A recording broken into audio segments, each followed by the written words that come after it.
noite. Primeiramente, sejam todos bem-vindos. Essa é a segunda palestra da grade especial do ensino médio. Meu nome é Eduarda, eu sou membro da comissão organizadora da Semana da Química. Antes de começar, vou passar alguns avisos. O primeiro é que a presença está sendo contada automaticamente pelo Zoom, então vocês não precisam se preocupar com isso. O segundo aviso é que ao longo da palestra a gente vai mandar no chat um link de um formulário de perguntas e feedback. Então, as perguntas que vocês quiserem fazer é só mandar no formulário que a gente vai selecionando e vai passando para a professora. No final da palestra, a gente vai realizar um sorteio de um kit da Vitalis Naturae, que os participantes da palestra de ontem estão concorrendo.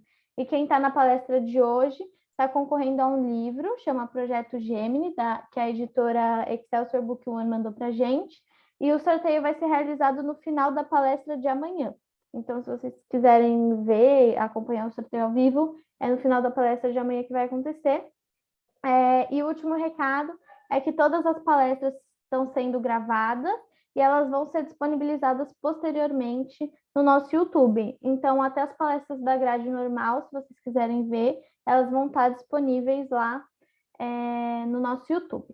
Essa é a palestra Química dos Alimentos, com um enfoque nas alterações decorrentes da atividade microbiana, que vai ser ministrada pela professora doutora Marisa Landgraf, que é farmacêutica bioquímica pela Faculdade de Ciências Farmacêuticas da Unesp Araraquara, mestre em Ciências dos Alimentos e doutora em Ciências e Microbiologia pela Universidade de São Paulo, com pós-doutorado no Health Canada.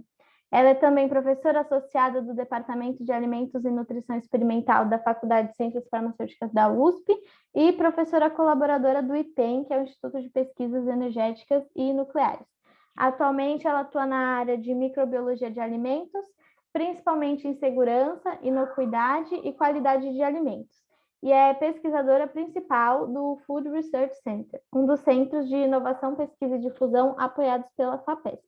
Além disso, é também autora, junto com a professora Bernadette Franco, do livro Microbiologia de Alimentos e membro do Grupo Técnico de Higiene dos Alimentos da Anvisa e da Delegação Brasileira no Comitê do Codex Alimentário sobre Higiene dos Alimentos.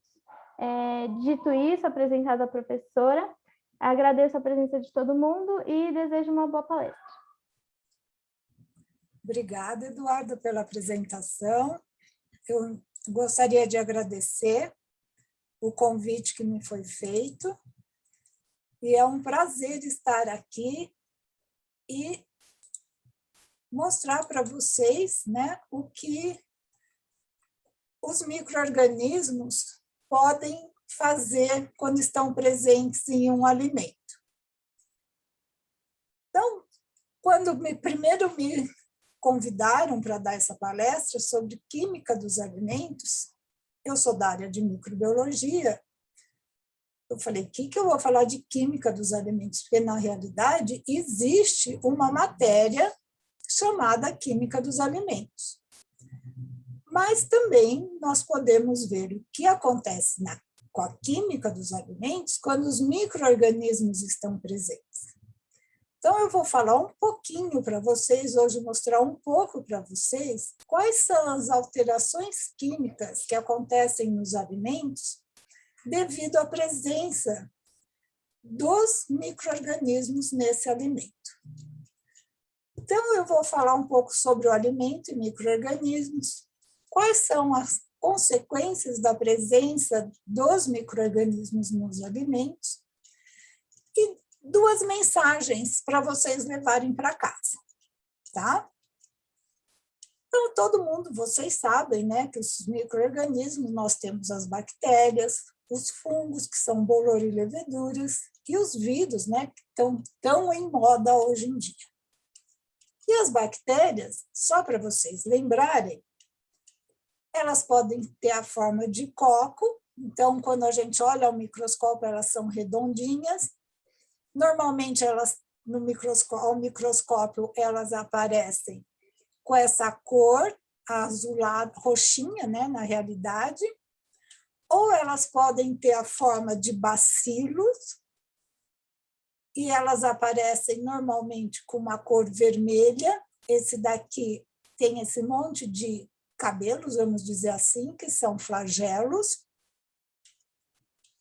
Mas, na realidade, esses cocos e flagelos e bacilos, eles podem estar ou soltos, né, como nós vemos aqui, ou eles podem estar em forma de cacho, só que aqui a gente não tem nenhuma figura, parecendo um cacho de uva, ou eles podem estar enfileirados, ou eles podem estar em forma juntados 2 a 2, como nós vemos aqui, que eles chamam de diplococos.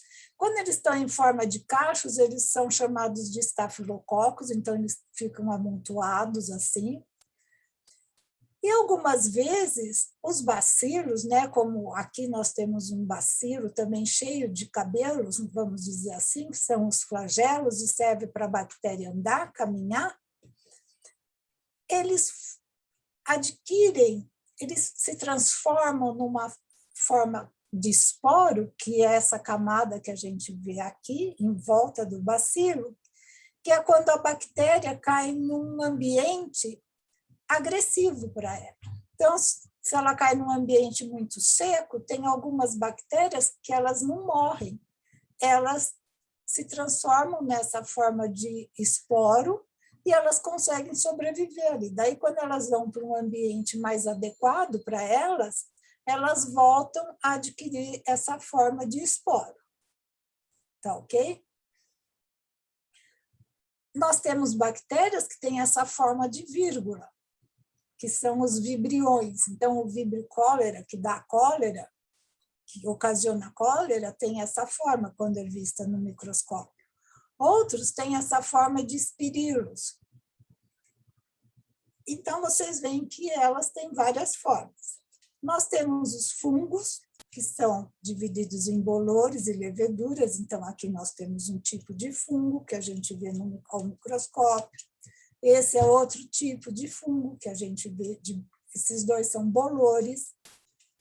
E nós temos as leveduras, que, vistas ao microscópio, elas têm essa forma arredondada, ou elas podem ter essa forma também, certo? Mas que aqui a gente vê que quando elas estão se dividindo, elas primeiro formam um broto, elas se dividem na forma de brotamento, até que elas vão aumentando, e aqui vocês veem, nessa divisão aqui, isso daqui vai se afinando, afinando até elas se separarem. E os vírus, né? Esse daqui é o vírus, o coronavírus, o SARS-CoV-2, mas eles podem ter essa forma, como o vírus ébola, o vírus da hepatite B, o HIV, o vírus influenza, que é da gripe, o adenovírus, o rotavírus, que dá diarreia, e o vírus herpes simples, por exemplo. Então, eles têm diferentes formas, certo? E agora que vocês reviram, né, que a gente fez uma pequena amostra de todos esses micro-organismos, algumas perguntas. Todo micro-organismo se multiplica no alimento? Qualquer alimento permite a multiplicação de qualquer micro-organismo? O que acontece quando esses micro-organismos se multiplicam no alimento? Com licença, gente, que abriu a porta aqui, eu preciso fechar. Sem problemas, professora.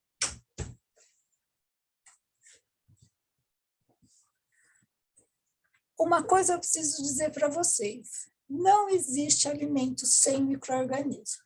Todo alimento tem micro-organismo. O único alimento que não tem micro-organismo é aquele que vai com o astronauta para o espaço. Porque o astronauta não pode ingerir algum alimento que vai lhe fazer mal. Então, aquele alimento sofre um processo de esterilização onde não sobra nenhum micro-organismo no processo, certo? Naquele alimento. Então, nós temos os alimentos, vocês têm que imaginar que é um local onde existem vários micro-organismos. Nós temos bactérias, nós temos bolores, nós temos as leveduras. Nós não temos vírus no alimento normalmente. Por quê? Porque o vírus precisa de uma célula viva para se multiplicar. Então, por isso que o coronavírus não é transmitido por alimentos. Mas bactéria, bolores e leveduras, sim, eles se multiplicam no alimento. Mas o alimento precisa dar condições para que esse micro-organismo se multiplique. Então, o alimento precisa ter um determinado pH, precisa ter uma determinada quantidade de água para o micro-organismo se multiplicar. Alguns micro-organismos se multiplicam quando aquele alimento está embalado com oxigênio, então em atmosfera normal, que a gente chama. Outros micro-organismos vão se multiplicar mais quando esse alimento está embalado a vácuo. Então, quando a gente embala uma carne a vácuo, o que acontece? Aqueles micro-organismos que precisam de oxigênio para se multiplicar, eles não vão se multiplicar. Enquanto que aqueles que não precisam do oxigênio conseguem se multiplicar.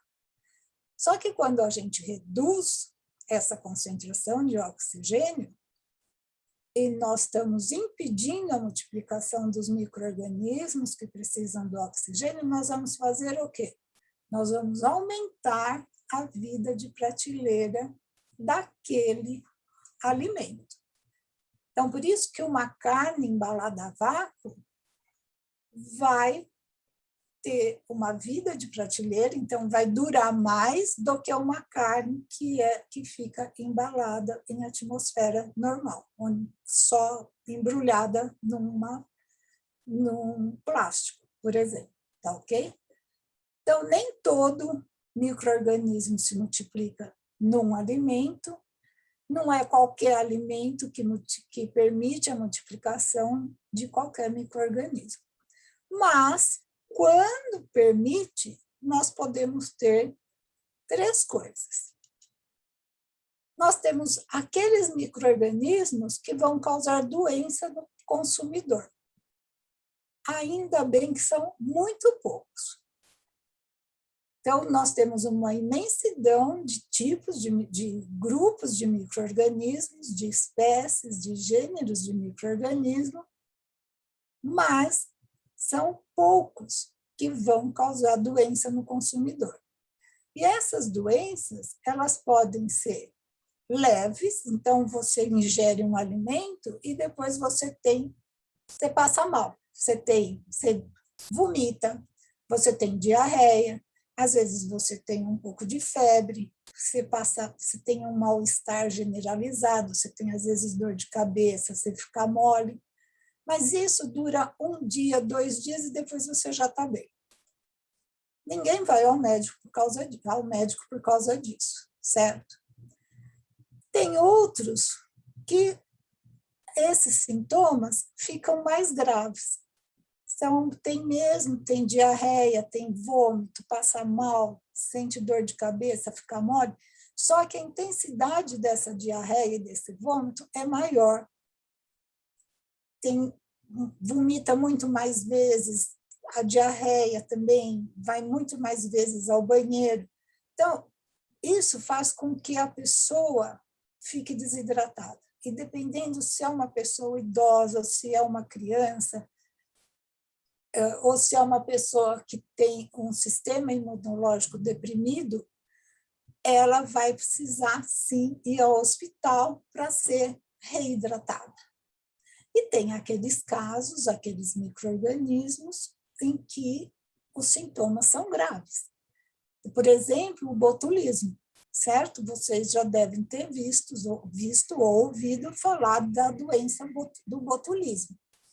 E se a pessoa não é atendida rapidamente, ela pode sim vir a óbito.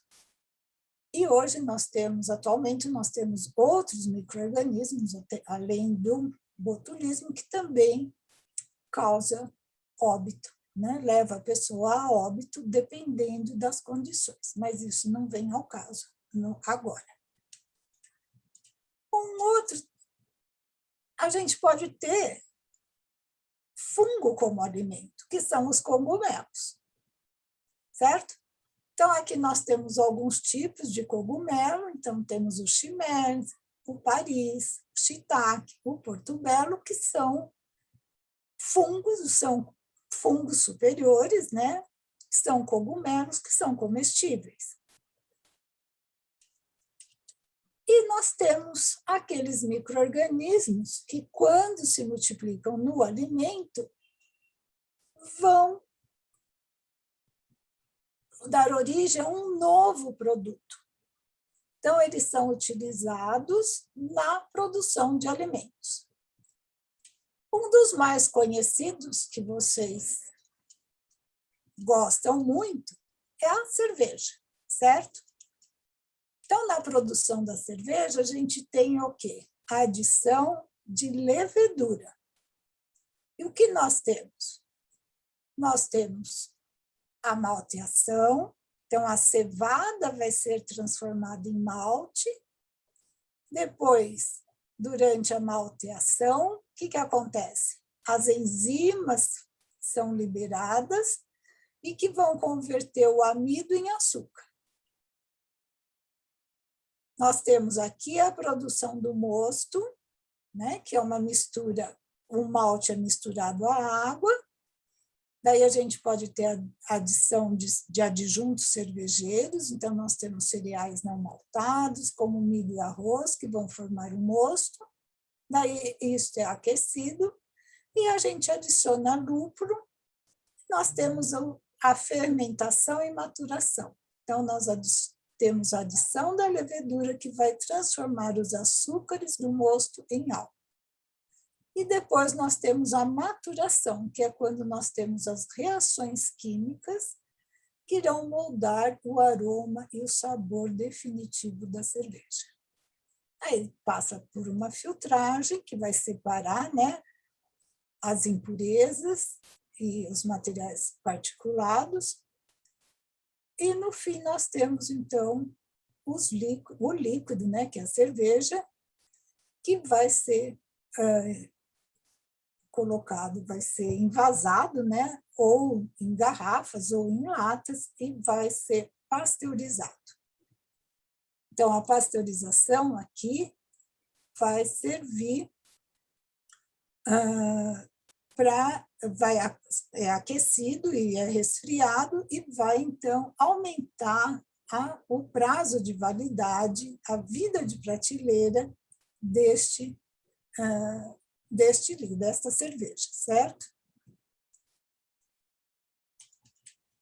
Um outro alimento, uma outra bebida que nós temos também a adição, que é onde é utilizado o micro-organismo, é na produção de vinhos. Então, nós também temos aqui a fermentação alcoólica, que é feita através de leveduras, onde o açúcar é transformado em álcool e CO2, certo?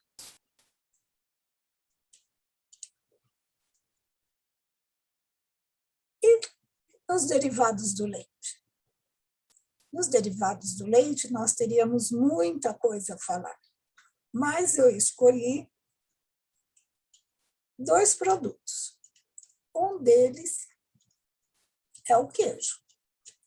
E o queijo é um produto maravilhoso que dá para nós mostrarmos muitas coisas do que pode acontecer num queijo, como os micro-organismos podem participar na produção do queijo.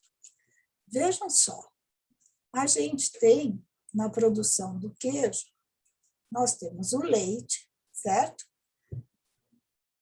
E esse leite, ele vai ser, às vezes, ele é pasteurizado, e às vezes, atualmente não, nós temos muitos queijos que usam leite cru.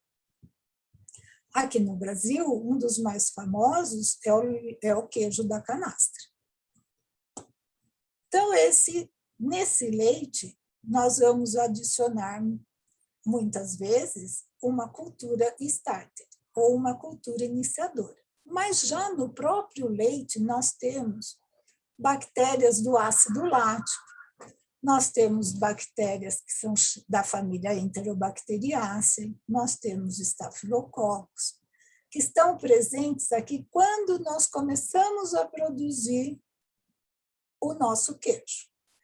Quando esse queijo já está pronto, então o queijo tem o quê? Um pH, vai ter um pH menor ou igual a 6, a gente adiciona sal, uma concentração maior ou igual a 10%, e a gente vai ter o que nós chamamos de atividade de água, ou uma quantidade de água maior que 90%. Então, isso é o começo. Esse queijo, ele vai sofrer vai passar por um período de maturação. Essa maturação, ela vai ser feita num local onde a temperatura é controlada, o tempo também é controlado e a umidade desse local onde esses queijos vão ficar também é controlada. Então, o que acontece? Tem alguns queijos que ficam 14 dias maturando, outros ficam 60 dias maturando, mas tem queijos que custam caríssimos, que chegam a ficar 1 ano, às vezes 2 anos maturando. Então, olha, num queijo nós podemos ter as bactérias do que nós chamamos de mutualismo, sinergismo ou comensalismo, onde uma ajuda a outra a se multiplicar. O produto do metabolismo de então, uma cresce, uma se multiplica e libera algumas substâncias químicas que vão ajudar a outra a se multiplicar. Nós temos também o comensalismo, onde elas vivem tranquilas. Vocês imaginem uma grande cidade onde várias populações existem. Então, nessa cidade, tem alguns grupos que um ajuda o outro a viver. Então, aqui nós temos essa população. Nessa mesma cidade, nós temos 2 populações que convivem sem um ajudar o outro, mas também nós temos nessa população uma competição. Os micro-organismos também competem, mas eles competem pelo que tem aqui de nutrientes para eles se multiplicarem. Então, eles podem, se multiplica e ele vai produzir substâncias que vão fazer com que outros grupos não consigam se multiplicar. E com isso, nós vamos tendo o quê? Conforme os micro-organismos vão se multiplicando, aqui a gente vai tendo também uma redução da quantidade de oxigênio. E conforme eles vão se multiplicando aqui, de fora para dentro, nós vamos tendo aqui uma redução da quantidade de oxigênio. Então, nós temos aqui uma superfície, que é aeróbia. Aqui nós temos uma parte que não tem tanto oxigênio, até chegar a um ponto aqui no meio que nós não temos oxigênio nenhum. Então, nós temos um tipo de micro-organismo aqui na superfície, provavelmente os bolores estão aqui, porque eles são aeróbios, vão se multiplicar mais nessa parte superior, e as bactérias e as leveduras vão se multiplicar mais internamente, porque as bactérias, nós temos grupos de bactérias que são anaeróbias, ou que precisam de menos oxigênio, não tanto oxigênio quanto tem aqui na superfície, e as leveduras também não precisam de tanto oxigênio. E conforme o tempo de um período de maturação, nós vamos ter variedades diferentes de queijo. Então, nós temos aqueles queijos por exemplo, temos o queijo Minas Frescal, né, que não passa por nenhum período de maturação, os queijos que são chamados de moles ou semiduros ou semimoles, os queijos duros ou semiduros e aqueles que têm como se fossem umas veinhas azuis. Se nós olharmos aqui, olha, nós temos o leite aqui em cima e nós vamos ter uma coagulação ácida. Então, o que acontece? Durante a fermentação, a gente pode adicionar até um pouco de ácido a esse leite, mas a gente tem uma fermentação que vai acidificar o leite. Nós vamos ter a coagulação. Ou a gente pode ter uma coagulação enzimática através da adição de algumas substâncias, certo? Por exemplo, coagulantes microbianos ou outras substâncias. Quando nós temos só isso, adicionamos temos a coagulação ácida, a gente tem esses tipos de queijo. Por exemplo, o cottage é um tipo de queijo que a gente encontra aqui nos supermercados. E depois nós vamos ter a maturação, que é feita pela bactéria do lado de cá. Então, nós vamos ter o queijo extra duro. O queijo parmesão é o queijo para ralar, certo? Que a gente usa para pôr nas massas. Os queijos duros, o cheddar é um queijo inglês.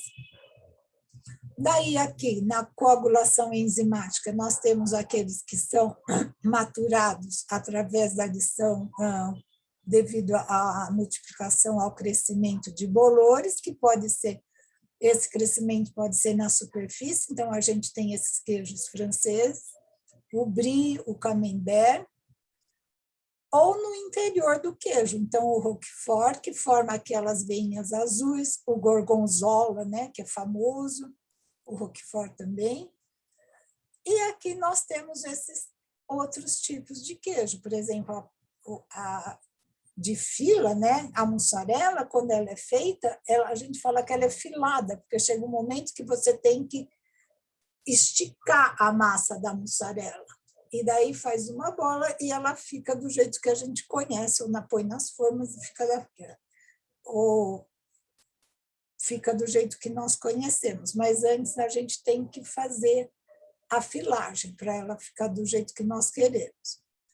Os queijos aqui são queijos com óleos, são, na realidade, são aqueles queijos com os orifícios. Então, nós temos os queijos tipo suíço, que são esses três aqui. Mas isso é só para vocês imaginarem. E tudo isso é feito, em todos esses tipos entram micro-organismos. Então, eu não vou aqui ficar detalhando as reações químicas, mas são as reações químicas que ocorrem vão dar o quê? O sabor característico de cada um desses queijos, vão dar o aroma característico para cada um desses queijos. No queijo suíço, por exemplo, vai ser responsável pelos orifícios do queijo, que a gente chama de olho do queijo, certo? Só aqui no Brasil, por exemplo, no mundo, né, nós temos mais de 1.800 tipos de queijo. E aqui no Brasil, nós temos os mais famosos, são o requeijão, o queijo Prá, o Minas Frescal. Nós temos, em Minas Gerais, várias regiões com diferentes tipos de queijo. O queijo da canastra, o queijo do cerro. E agora nós temos aqui no estado de São Paulo uma região também que está ficando famosa pelos queijos que estão produzindo. Também são queijos feitos com leite cru e que até esse ano ou um deles, pelo menos com certeza, ganhou o prêmio na França,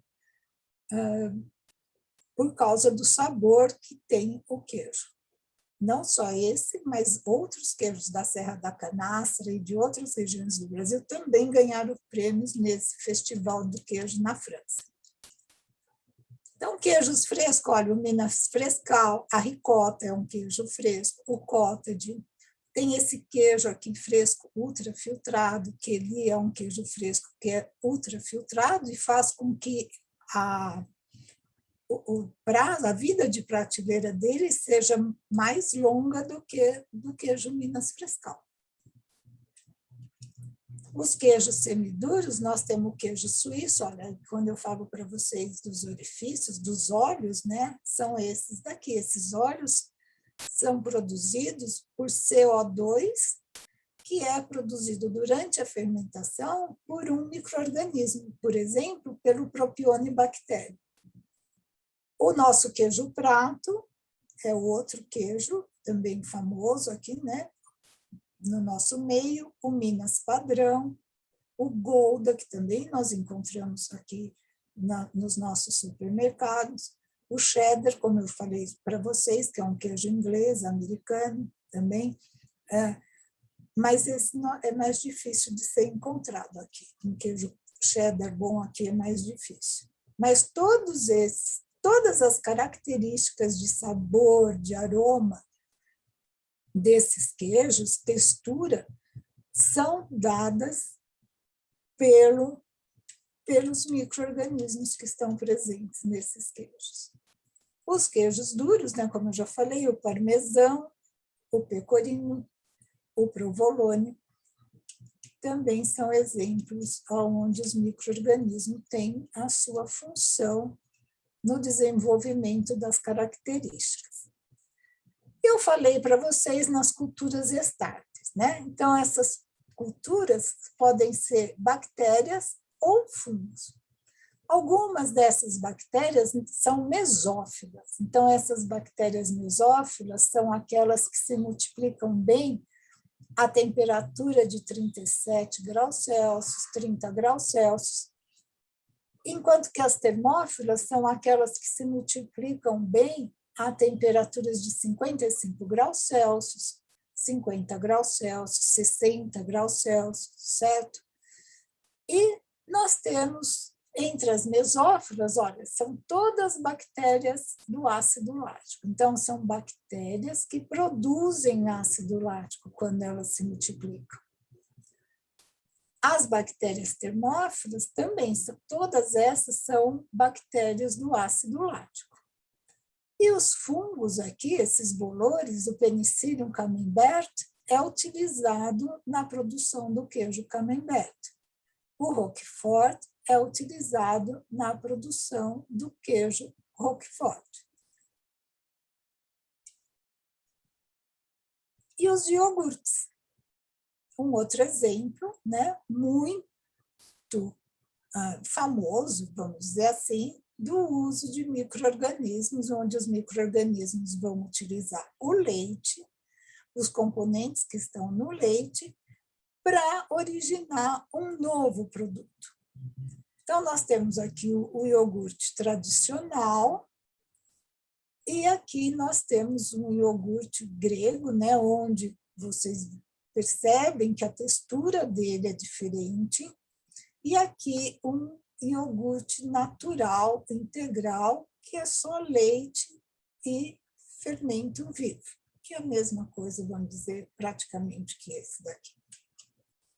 Então, aqui também a gente tem as interações, né, microbianas. Então, olha só, aqui nós temos dois exemplos de dois micro-organismos que estão presentes no iogurte, e o que nós temos aqui é um mutualismo, porque um ajuda o outro a sobreviver nessas condições.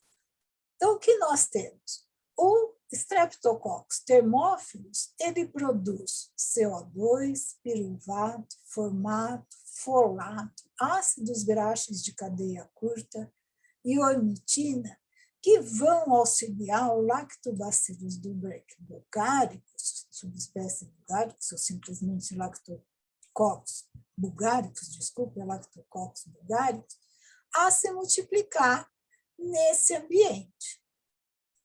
Por sua vez, esse micro-organismo vai dar condições para o Streptococcus thermophilus se multiplicar ao produzir aminoácidos e peptídeos. Então, um ajuda o outro. Nós temos aqui que esses dois micro-organismos podem produzir substâncias antimicrobianas. Essas substâncias antimicrobianas são chamadas de bacteriocinas, que elas têm ação contra outros micro-organismos, mas elas não são consideradas antibióticos. Por quê? Porque elas são peptídeos. O antibiótico tem uma outra fórmula química. E nós podemos ingerir essas bacteriocinas e elas não têm ação sobre a nossa microbiota intestinal. Pelo menos até agora, nós não temos nenhum indicativo de que essas bacteriocinas tenham ação sobre a nossa microbiota intestinal. O Streptococcus thermophilus, ele produz hexapolissacarídeo. E este hexapolissacarídeo vai fazer o quê? O hexapolissacarídeo, ele vai auxiliar na textura do iogurte. Então, é ele que vai dar aquela textura que é característica do iogurte. Então, a multiplicação desses dois micro-organismos vai fazer com que o pH do meio diminua, então, porque eles estão fermentando, né? Eles estão produzindo ácido lático, vai diminuir o pH, mas eles também vão produzir outras substâncias. Eles vão produzir acetoína, eles vão produzir diacetil, eles vão produzir acetaldeído, né? Aminoácidos. Aqui também o bulgaricus vai produzir o hexapolissacarídeo. E esses compostos peptídeos, acetoína, diacetil, vão contribuir para o sabor do iogurte, enquanto que o hexapolissacarídeo vai contribuir para a textura do iogurte. Em outros produtos, gente, nós podemos ter, se nós tivermos muito hexapolissacarídeo num outro produto, vai fazer tanto, a textura pode aumentar tanto que pode significar que aquele produto está deteriorado, certo? E o que é um produto nos derivados de carne? O que nós vamos ter na produção de derivados de carne devido à presença de micro-organismos? Por exemplo, na produção de salames, de copas, nós podemos também usar aquelas culturas iniciadoras, ou que a gente chama de starters, para produzir copa. Isso aqui é o exemplo de uma copa. Isso daqui é um salame húngaro, né, que tem esse nome, que vai páprica. Páprica é uma pimentinha, vamos dizer assim. E por que eles usam essas culturas iniciadoras nesses produtos? Porque esses produtos também passam por um período de maturação. Então, se deixarem lá sem adicionar essas culturas starters, esse período pode ser muito longo. Então, para a indústria, é interessante usar essas culturas para diminuírem esse período.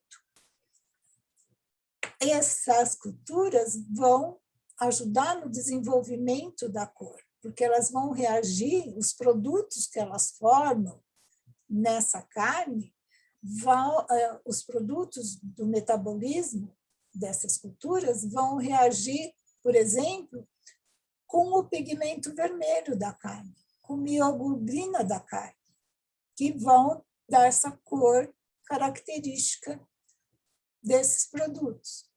Como eu já falei, eles vão aumentar o sabor e o aroma desse produto. E melhoram também a segurança do produto, porque eles podem, inclusive, formar produtos que vão impedir a multiplicação de outros micro-organismos. Então, olha, para vocês verem, vocês veem que o lactobacillus é bactéria do ácido lático, pediococcus é bactéria do ácido lático, e aqui o estafilococcus não é bactéria de ácido lático, e a cocúria também não é bactéria do ácido lático. Então, vocês vejam, olha, que o lactobacillus, ele degrada a proteína em peptídeo, depois libera os aminoácidos, que vão ser responsáveis. O flavor é aquela sensação que nós temos do aroma misturado com o sabor, que a gente sente a hora que mastiga.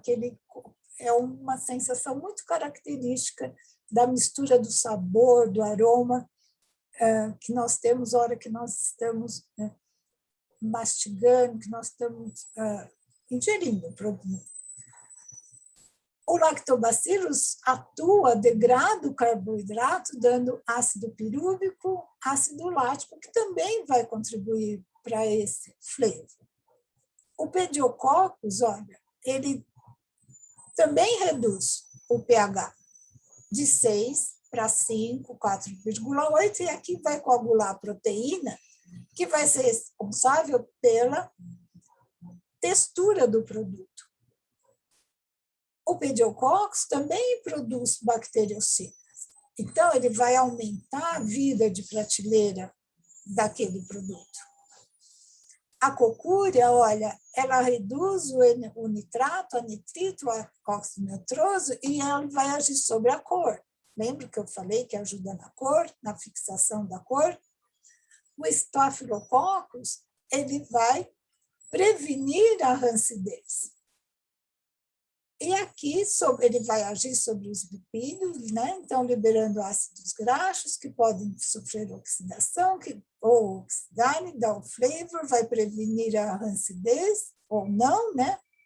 Dependendo quando vai se deteriorando, quando esses produtos se deterioram, nós temos o quê? Uma oxidação desses ácidos graxos.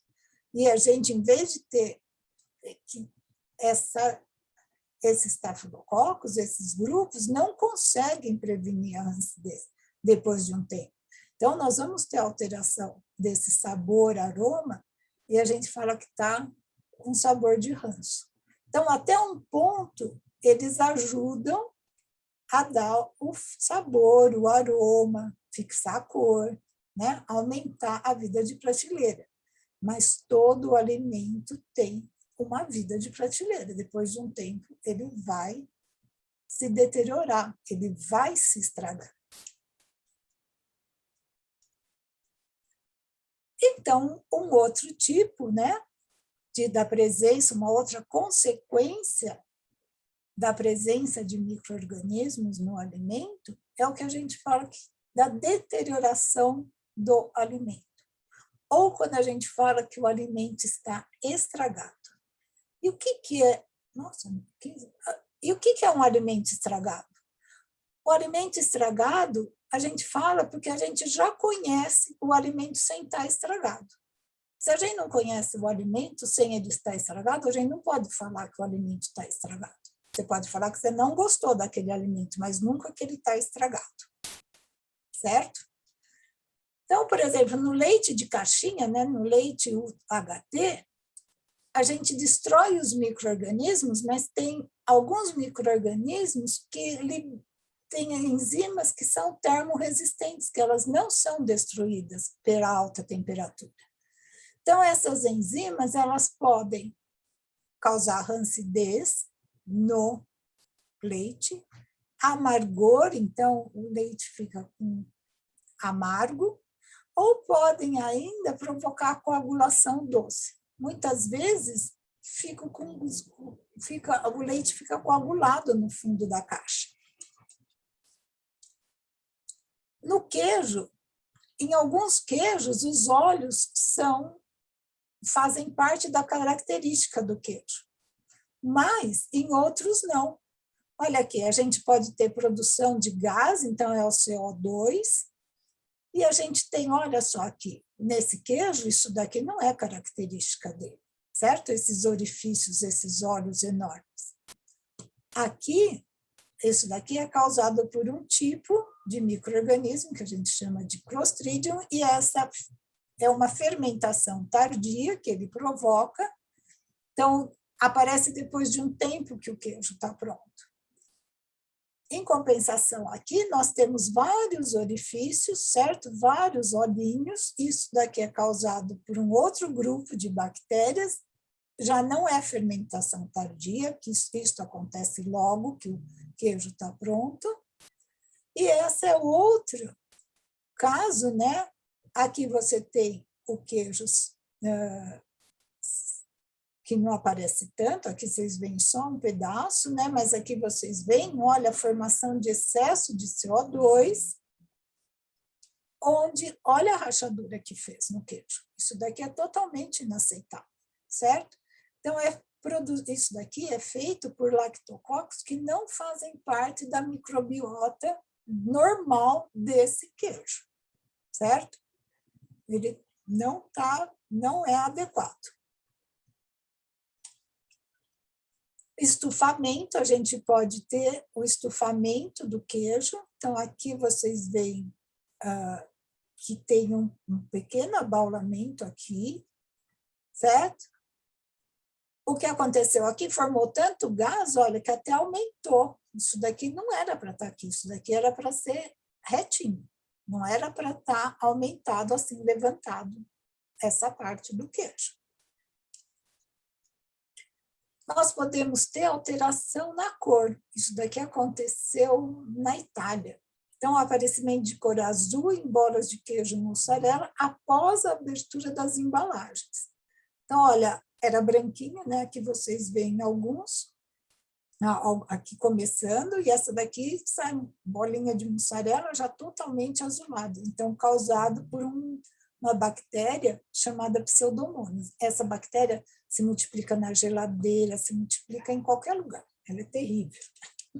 Principalmente, mas em geladeira ela consegue se multiplicar e muitas outras não se multiplicam. E na carne? O que nós temos na carne? Vamos lá. Nós temos limosidade. Então, a limosidade superficial. Olha aqui, a Pseudomonas outra vez. Então, uma bactéria que se multiplica em alimento armazenado em temperaturas de refrigeração. Também ocorre em linguiças, em salsichas, só que por leveduras. Então, aqui, olha, vocês têm uma salsicha, olha só o que ela fala. A limosidade, às vezes a gente pega uma salsicha, por exemplo, a gente passa a mão, a gente sente que ela está mais lisa. Então, isso é uma limosidade, tá? Aqui, se vocês entrarem na internet e puserem esse site aqui, esse site, vocês vão ver a história dessa figura aqui. É muito interessante. Entrem que vocês vão ver. Faz mal comer uma salsicha assim, uma linguiça assim? Não faz. Mas vocês não devem comer porque é repugnante. Vocês virem, olha, isso daqui não é o que a gente conhece, mas não é o adequado, certo? Não é como o alimento deve estar. Isso daqui é uma falta de a conservação adequada do produto. A gente pode ter, por exemplo, no caso de bacon, uma rancidez. Então, o sabor e o odor estão alterados. Então, a gente pode ter a multiplicação de micro-organismos que vão agir sobre a gordura do bacon. Então, a gente vai sentir, primeiro nós vamos sentir o odor, né, o aroma de ranço. Então, nós podemos ter, com isso, a multiplicação de bactérias, de bolores, de leveduras. Só que a rancidez acontece muito mais por ação química do que por ação de micro-organismos. Mas pode acontecer por ação de micro-organismos também. Nós podemos ter o esverdeamento de uma carne. Gente, olha aqui, ó. Vocês estão vendo? Isso daqui é o esverdeamento da carne. Normalmente a carne é dessa cor, vermelhinha, por causa porque o pigmento da carne, a mioglobina, é vermelhinha. Então, nós podemos ter via a formação de sulfeto de hidrogênio, né, também por micro-organismo, só que esse sulfeto de hidrogênio ele vai reagir com a mioglobina da carne, que vai formar a sulfomioglobina, que é esse pigmento verde. Só que nós raramente vemos isso, porque para acontecer isso precisa ter muita multiplicação da bactéria, certo? É uma judiação deixar uma carne chegar nesse ponto. Esse outro tipo de deterioração acontece em carnes embaladas a vácuo. Então, tem um tipo de micro-organismo, é um clostrídio que se multiplica em refrigeração e que ele forma gás. Então, a embalagem vai estufando. Está vendo? Aqui é uma embalagem sem estufamento, só que o clostrídio vai se multiplicando, vai formando CO2 e ela vai estufando. Isso acontece muito na exportação de produtos embalados a vácuo, porque demora para acontecer. Então, sai daqui, a carne está toda bonitinha, os pacotes estão bem, mas quando chega lá no país para onde foi exportado, o carregamento chega em outro país, a embalagem está estufada. Em presuntos, peito de peru fatiado, embalados a vácuo, a gente também pode ter a formação da limosidade. Então, limo pegajoso, filamentos. Então, a gente tem, olha aqui, ó, aqui embalado a vácuo, você levanta, né, a lâmina de plástico, né, daquela embalagem que está protegendo o alimento, e você vê esses filamentos aqui, que são de polissacarídeos que são produzidos por bactérias. Mas para também chegar nesse ponto, certo, precisa de muito tempo, de muita multiplicação da bactéria. E também a gente pode ter o esverdeamento desse presunto, dessas embalagens, né, nesses produtos. Às vezes a gente tem no centro do presunto, por exemplo, lá no meio, um esverdeamento. Nessas carnes curadas perecíveis, por exemplo, no presunto cru, a gente pode ter naquele presunto espanhol, né, que a gente vê, ele vem até no osso, a gente pode ter esse crescimento de fungo, esse fungo cladosporo, o cladósporo, que fica escuro assim, fica preto, porque quando o fungo se multiplica, cresce, ele forma os filamentos e se torna visível, como quando a gente vê na superfície de pão, né? A gente fala, o pão embolorou, e a gente consegue visualizar as colônias, né? E no pescado? Olha, no pescado, o mais famoso é essa produção da trimetilamina, né? Que é a partir do óxido de trimetilamina, que vai dar essa trimetilamina, que é responsável pelo odor característico de peixe, certo? Mas a gente também tem essa formação de aminas biogênicas, né, que são os micro-organismos que vão descarboxilar aminoácidos, que vão dar algumas das aminas biogênicas, dependendo de qual aminoácido é descarboxilado, sendo que a mais famosa amina biogênica é a histamina. O que acontece? Essas aminas biogênicas, elas é uma intoxicação por membros dessa família de pescado, de peixe. Então, nós temos nessa família o atum, a sardinha, a cavala. E os sintomas mais comuns, então, são dor de cabeça, rubor, coceira, boca queimando, incapacidade de engolir, vertigem, desmaio. E intoxicação pode começar alguns segundos após a pessoa ter ingerido esses alimentos, até 3 horas. E por que é rápido assim? Porque a histamina ou outra amina biogênica já está formada no alimento. Então, não é o micro-organismo que faz mal para a pessoa, é a amina biogênica, tá? Em vegetais, a gente tem o quê? A perda da textura do vegetal. Então, olha, em pimentão, melão, cebola, cenoura, esses vegetais vão ficando moles, porque elas produzem uma enzima chamada pectinase, que vai agir sobre a pectina de verduras, legumes e até frutas mesmo, né? Então,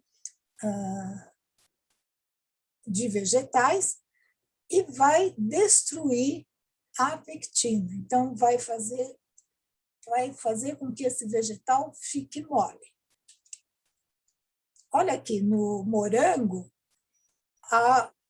o rhizopus, que é um fungo, né, um bolor, vai se desenvolver, o botrytis é outro bolor, mas olha esse morango, coitadinho.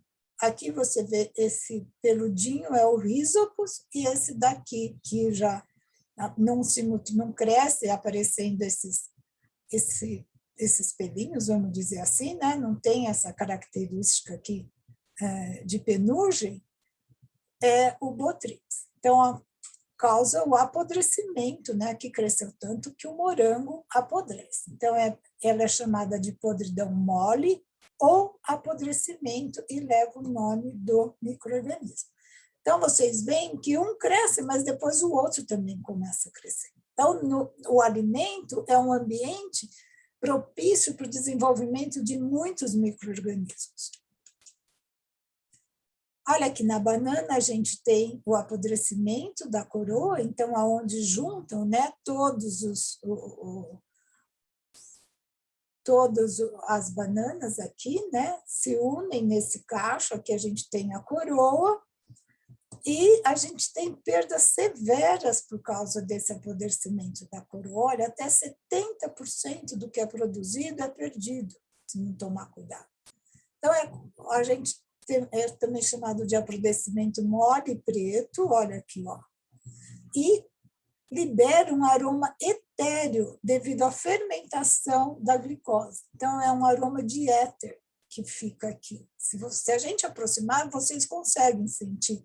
Se vocês encontrarem uma penca de banana nessas condições, se vocês chegarem aqui perto, vocês conseguem sentir esse aroma.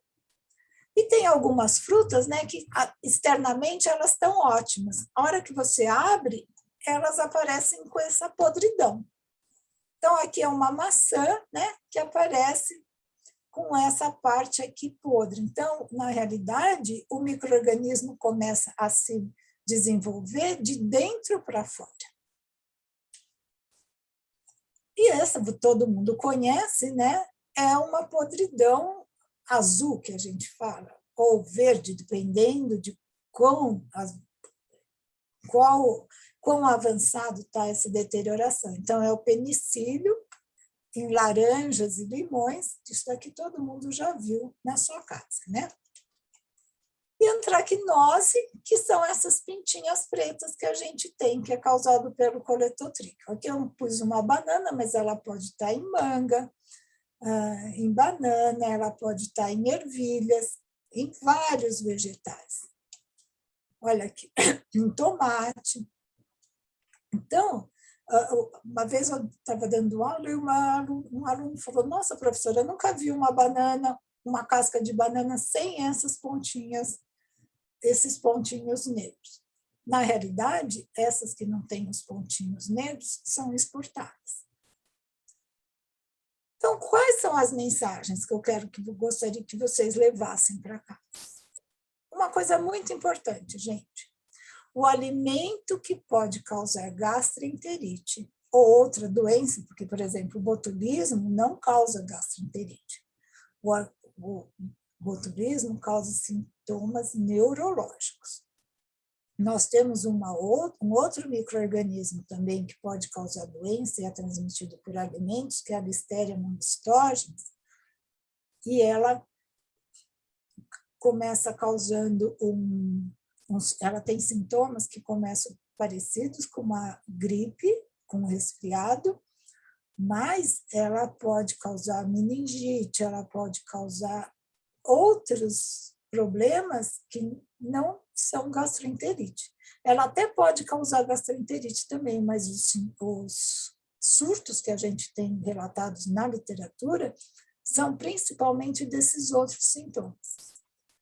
Então, esse alimento que pode causar essas doenças, normalmente, eles não avisam que estão contaminados com a bactéria ou a toxina.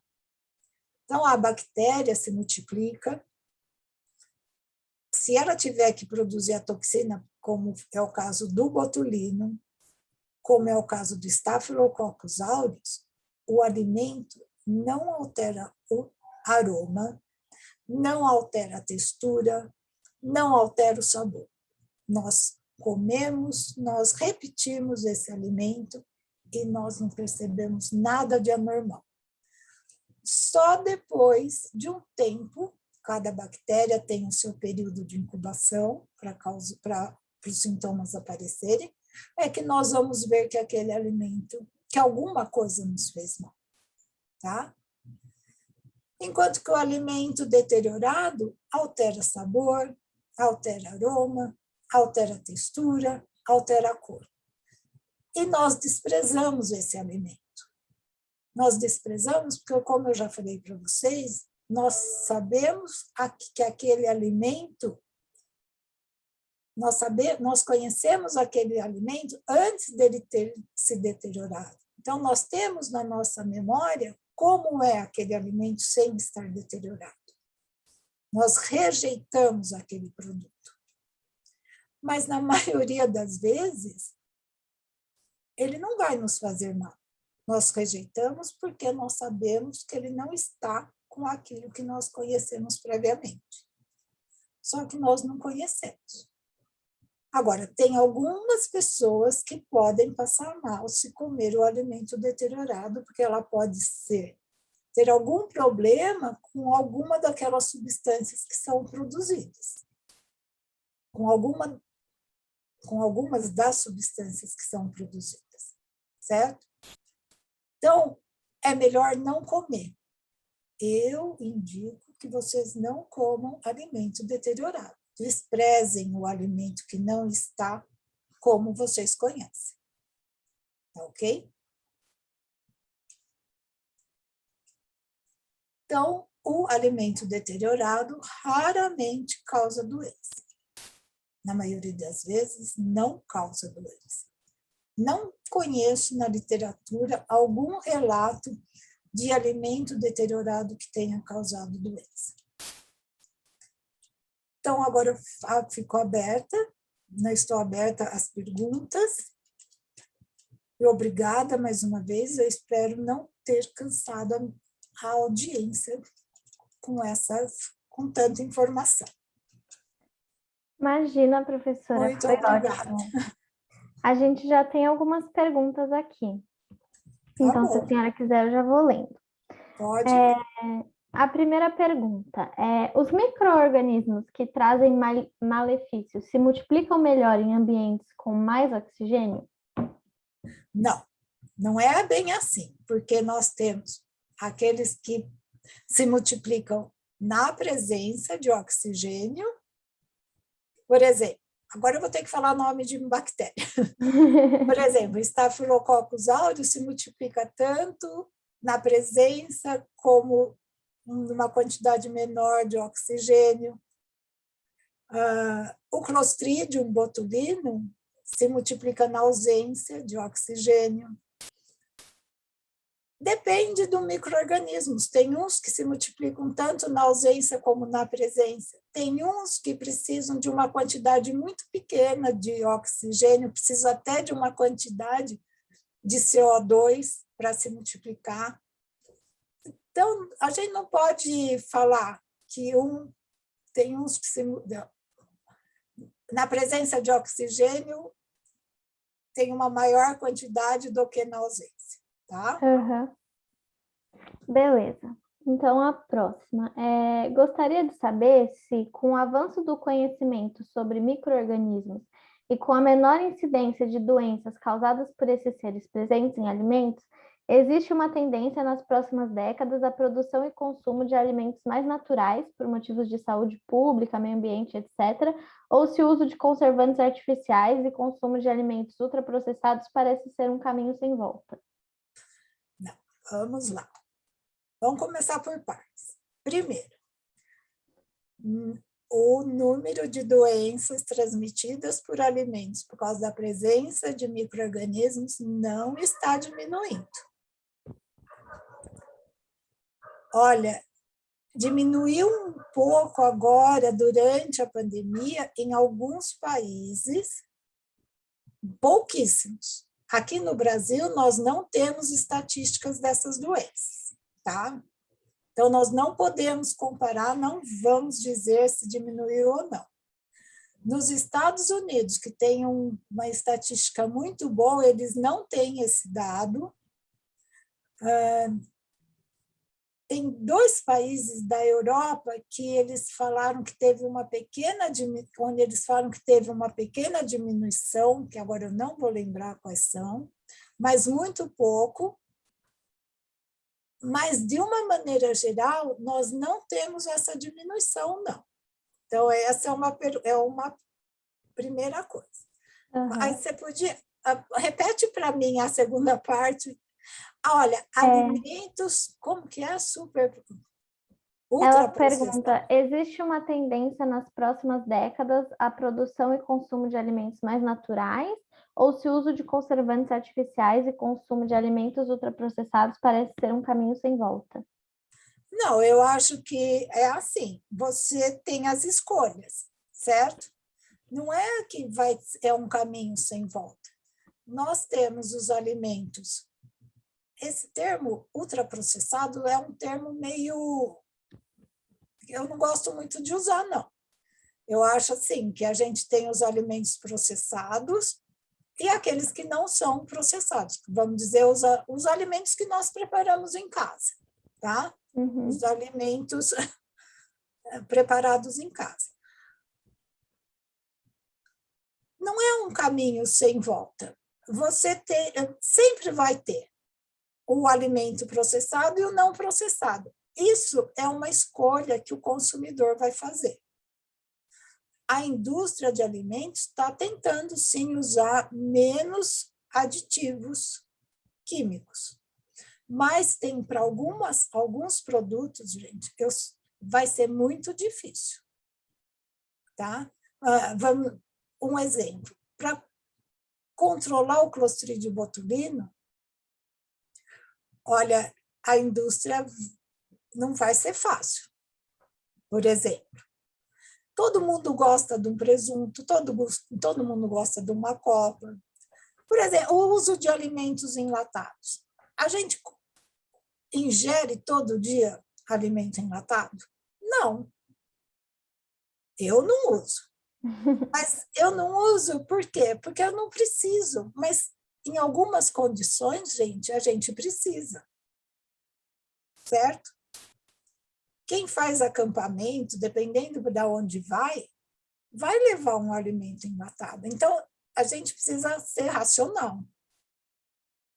Certo? Sim, deu para entender. Você sempre vai ter os dois lados. Usar um ou outro é uma questão do consumidor. Por exemplo, hoje já estão fazendo carne a partir de uma célula do animal que é levada para o laboratório, essa célula se multiplica e você tem uma carne que é produzida no laboratório. São experimentos, mas já estão bem avançados esses experimentos, certo? Então, gente, tudo está se modificando, muita coisa está se modificando, tudo não, mas muita coisa. Certo, deu para entender. E a próxima. O que aconteceria com o nosso corpo caso não tivéssemos bactérias?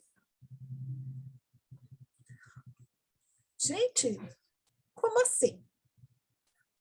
E nós não teríamos como nos defender das bactérias que estão aí no ambiente. Porque essas bactérias que nós temos na superfície do nosso corpo, nas nossas mãos,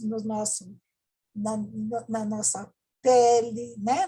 Nas mãos, no rosto, na nossa narina internamente, na nossa boca, todos esses micro-organismos servem para nos proteger das outras bactérias, dos outros micro-organismos que têm acesso ao nosso corpo. Eu não sei como nós seríamos. Precisaria não ter bactéria, micro-organismo mais em nenhum lugar. Eu não imagino. Eu particularmente não consigo imaginar também. Eu não consigo imaginar. Nós temos aquelas que são nossas amiguinhas, pessoal. São muito nossas amiguinhas. Sim. A próxima. Professora, tem problema comer um alimento poucos dias depois da data de validade? Olha, essa é uma pergunta que vai, e eu não vou responder. A data de validade é uma questão de segurança, tanto para a indústria como para o consumidor. Só vou dar um exemplo para vocês. Nós temos os padrões microbiológicos de alimentos, que é uma instrução normativa, um regulamento da Anvisa. Esses padrões que estão lá, tem para todos os tipos de alimentos que a gente conhece. Pode ser que tenha algum que apareça e que não esteja lá. A Instrução Normativa 60, número 60, foi publicado no final de 2019. Então, aqueles padrões, aqueles números que tem lá, o produtor, o alimento, quando for analisado pela fiscalização, para ele ser considerado adequado para o consumo, ele tem que estar dentro daqueles limites até o prazo de validade. Então, a indústria garante aquilo para o alimento que tiver embalado, sem ter sido aberto, até o final do prazo de validade. Então, isso é uma segurança para o consumidor e para a indústria. Se você abrir aquele produto 2 dias depois do prazo de validade ter vencido e você passar mal, você não vai poder reclamar para a indústria. Se você abrir 2 dias depois e esse alimento estiver com algum sinal de deterioração, estiver com um cheiro, um aroma diferente, se tiver com limosidade, você não vai poder reclamar para a indústria, porque o prazo de validade está vencido. Agora, se você abrir esse produto antes do prazo de validade e tiver qualquer probleminha de deterioração, vocês liguem para o SAC da indústria, que a indústria vai na sua casa e ela troca o produto. Eu já fiz isso várias vezes. Caramba! A indústria vai lá e troca. Se for uma indústria decente, ela vai lá e troca. Às vezes te leva até mais de uma amostra, mais de um produto. Legal. Eles podem fazer isso, que todo produto tem lá o SAC da indústria, no rótulo. Vocês ligam, falam que eles vão pedir o número do rótulo, o prazo de validade, aonde vocês compraram, e eles entregam um produto novo. Entendi. Eu não penso que eu falei que quem eu era, não, tá? Eu só falei que eu tinha comprado, estava assim, deu as características e tudo bem. Não Caramba, que legal. tá? Vocês podem fazer isso. Beleza. Então, ó, a próxima pergunta é, professora, se todo alimento possui micro-organismos, é dessa maneira que reestabelecemos nossa flora intestinal? E de que maneira isso ajudou na evolução, tanto humana quanto de outros seres vivos? Poderia-se dizer que é uma relação mutualística que ocorre? Não. O que acontece? O nosso estômago tem um pH ácido, né? Todo mundo é bem baixinho o pH do nosso estômago. Então, quando esses micro-organismos passam pelo nosso estômago, muitos são destruídos. Muitos. Para a gente, a nossa microbiota intestinal, ela está lá e ela só para ela ser destruída, tem que ter algumas condições, né? Quando a pessoa toma antibiótico, quando ela tem algum problema de saúde, porque, do contrário, ela fica ali e ela vai se alimentando dos mesmos alimentos que nós nos alimentamos. Os micro-organismos conseguem se multiplicar com muito pouca coisa. Para vocês imaginarem, tem micro-organismo que consegue sobreviver no aço inoxidável. Então, que não tem quase nada, certo? Na madeira. Então, o que nós ingerimos é suficiente para aquela nossa microbiota intestinal se multiplicar. Não é que os micro-organismos que estão no alimento vão colonizar o nosso intestino. Não é isso. O que está lá, tá bom? Esses patogênicos é que podem chegar lá e achar o lugarzinho deles, e daí sim, eles vão se multiplicar lá porque eles encontram o lugar deles lá. Mas eles têm meios especiais para fazer isso, certo? Sim. Acho que deu para entender bastante. Espero que eu tenha conseguido explicar. Conseguiu, sim, conseguiu. Boa noite, professora. Muito obrigada pela palestra. Foi ótimo. Gostaria de Obrigada. saber se tem micro-organismos que possam causar alterações benéficas nos alimentos ou essas alterações são necessariamente sempre ruins. Não, eu expliquei por exemplo, as alterações benéficas no leite, quando eles crescem e eles transformam o leite em iogurte, é uma alteração benéfica. Quando eles se multiplicam e transformam o leite quando se produz queijo, também é uma alteração benéfica. Na carne, quando eles se multiplicam e produzem copa, salame, presunto, também é uma alteração benéfica. Então, não é só coisa ruim, não é só deterioração que vai causar. Né? Nós temos esses outros produtos que são, por exemplo, no vegetal, nós podemos fazer picles. Né? Tem o chucrute, que é tão famoso, né? O prato para os alemães, que é o repolho, onde eles adicionam sal e tem os micro-organismos que crescem ali que vão transformar aquilo no chucrute. Então, tem vários produtos que tem. Na própria azeitona, naquele frasco de azeitona, porque a azeitona, se ela não passar por aquele produto fermentado, ninguém come, certo? Então, ali também é um outro exemplo do micro-organismo se multiplicando e tornando a azeitona que estava lá no pé, né, que ninguém vai comer, num produto comestível. Acho que é isso. Até os queijos, né, que você falou também. Os queijos que você tem, o leite, eles vão sofrendo um processamento e vai dar todo aquele 1.800 tipos de queijo. Sim.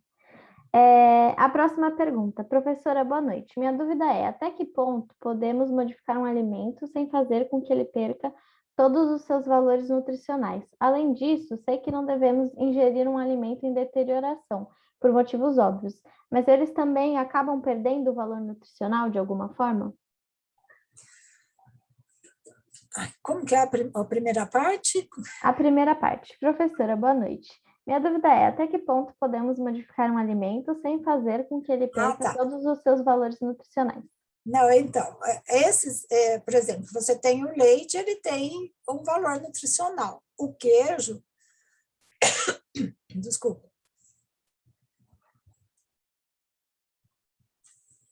o queijo também tem um valor nutricional. Ele é diferente do valor nutricional do leite, mas não é que ele seja menos nutricional, o valor nutricional seja menor do que o do leite. É só diferente, tá? E como que é a segunda parte? Aí continua. Além disso, sei que não devemos ingerir um alimento em deterioração, por motivos óbvios, mas eles também acabam perdendo o valor nutricional de alguma forma? Eles vão sim, porque os micro-organismos vão usando, e quanto mais deteriorado tiver, por exemplo, a proteína, às vezes, gente, a proteína está tão degradada que ela está líquida. O alimento fica líquido. Uma carne, numa deterioração muito avançada, ela quase que fica liquefeita. Mas daí já está muito adiantado. O odor é horrível, dependendo da bactéria, forma muito H2S, forma outros compostos que têm enxofre, que tem, o odor é horroroso. Entendi. A próxima. Como se separa uma quantidade boa, entre aspas, de micro-organismos em um alimento de uma quantidade, entre aspas, em excesso? Existe essa classificação? Existe. Então, assim, nós conseguimos contar os micro-organismos. Normalmente, a gente considera que tenha até 10 a quinta, 10 a sexta, unidades formadoras de colônia por grama ou por ml. Então, olha, 10 a quinta são 100 mil. 10 a sexta é 1 milhão de colônias por grama do alimento ou por ml, como sendo uma quantidade mais ou menos razoável que você pode ter num alimento, dependendo do alimento. Tem alimentos que, a partir de 10 mil, ele já começa a apresentar um certo odor desagradável. Mas, de maneira geral, a gente fala que a partir de 10 a sexta, de 1 milhão por grama ou ml. Entendi. Na contagem total. Daí, então, a gente não separa se é aquelas bactérias vermelhinhas ou azulzinhas, ou se é coco ou se é bacilo. A gente conta tudo, tá? Muito interessante. A próxima. Professora, você falou sobre o apodrecimento interior de frutos, mas como o fungo ou qualquer que seja o agente decompositor chegou lá? Na hora que plantou, na semente, às vezes está. Nossa, a gente nem espera, né? Não A gente acha que percebe que vem está de na fora, semente. né? Porque vai de dentro para fora. Entendi. A próxima. O que é botulismo? Botulismo é uma doença, é uma intoxicação que é causada pela toxina formada pelo Clostridium botulismo. Esse micro-organismo, ele se multiplica em anaerobiose, então, num ambiente que não tem oxigênio. E quando ele se multiplica, ele forma essa toxina, e nós, quando a pessoa ingere o alimento com essa toxina, depois de um tempo, que varia conforme a pessoa, conforme a quantidade da toxina que ele ingeriu, desculpa, a pessoa começa a apresentar uns sinais assim, de pálpebra caída, às vezes ela começa a ter visão dupla, dificuldade para falar, e esses sinais vão progredindo. Então, uma hora ela não consegue mais deglutir, ela não consegue mais engolir, e vai começando essa pessoa começa a apresentar uma paralisia que começa de cima, então daqui de cima, e vai descendo.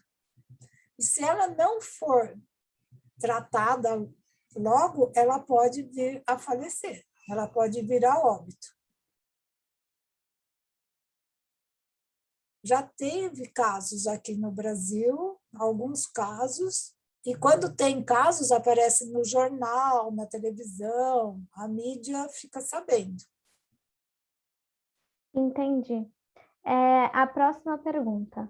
O uso de conservantes pode contribuir para a proliferação de micro-organismos? Os conservantes colocados nos industrializados podem acabar mascarando as alterações presentes nos alimentos que estão estragados? Olha, tem os aditivos, tem aditivo que é utilizado justamente para impedir a multiplicação do micro-organismo, tá? Não tem aditivo que é utilizado para... A indústria nunca vai utilizar alguma coisa para ajudar o micro-organismo a se multiplicar, porque tudo que eles não querem é a multiplicação do micro-organismo. Tá ok? E não dá para mascarar. É difícil mascarar quando o produto está deteriorado. Sim. A próxima, e eu acredito que seja a última que a gente tem. Então, tecnicamente, quanto mais bactérias convivemos, melhor resistência teremos, pois quando os colonos chegaram para colonizar as Américas, muitos nativos morreram de doenças trazidas pelos colonos. Isso me fez lembrar de uma frase usada para quando algum alimento cai no chão. Muitos dizem que não tem problema comer, pois, como o ditado diz, o que não mata engorda. Que ótimo! Não. O que acontecia? O que aconteceu quando os nativos tiveram contato com os colonizadores é que os colonizadores trouxeram novos micro-organismos que realmente eles não tinham contato. Então, isso contribuiu. Então, eles não tinham defesas contra esses micro-organismos, certo? Fazendo um paralelo, seria como nós com o coronavírus. É um novo micro-organismo, certo? E a gente nunca teve contato com eles. Então, em 1500, quando os portugueses chegaram no Brasil, imagine, os índios nunca tinham tido contato com nenhum outro, praticamente, né? Antes, até outros chegaram, mas não tiveram contato tão direto com esses colonizadores.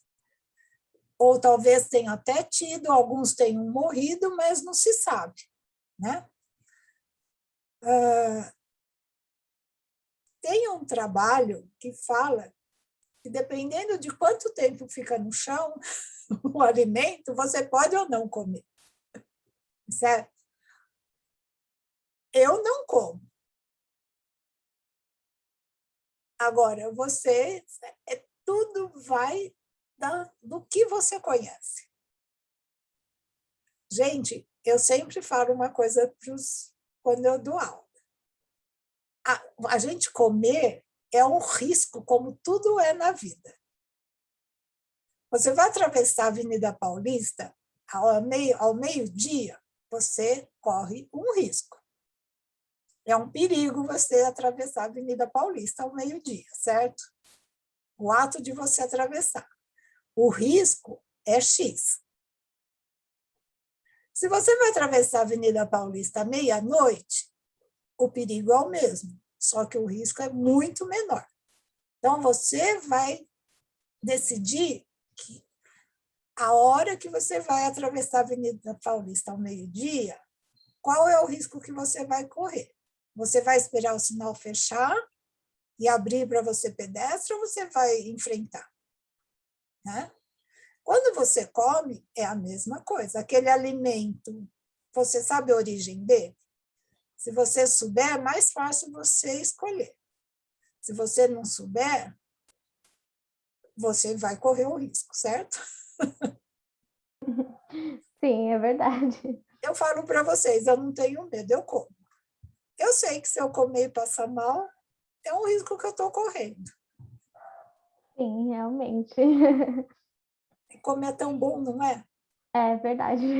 Então, Eu me são muito equivoquei. poucos alimentos que fazem mal para a gente. Eles precisam ter passado por uma condição muito fora do comum. E, como eu falei, o número de bactérias que são patogênicas, que causam mal e estão presentes no alimento, é muito pequeno fora do mundo das bactérias, do mundo dos micro-organismos. Ainda bem. Ainda bem mesmo. É, E tem mais uma pergunta que eu não tinha visto. tá. Boa noite, professora. Como se extrai a proteína do soro do leite? Como se extrai a proteína do soro do leite? Ah, isso daí não é da minha área, não vou responder. Justo, justo. Não Então é vou, isso. Acho que a não vou gente acabou responder, as porque se eu perguntas. responder, corro o risco de falar coisa errada, e isso faz muito tempo que eu não faço, meninas. Eu É sou verdade. microbiologista, não sou química. É verdade. Então, acho que é isso. Muito obrigada, professora, pela presença, por ter aceitado o nosso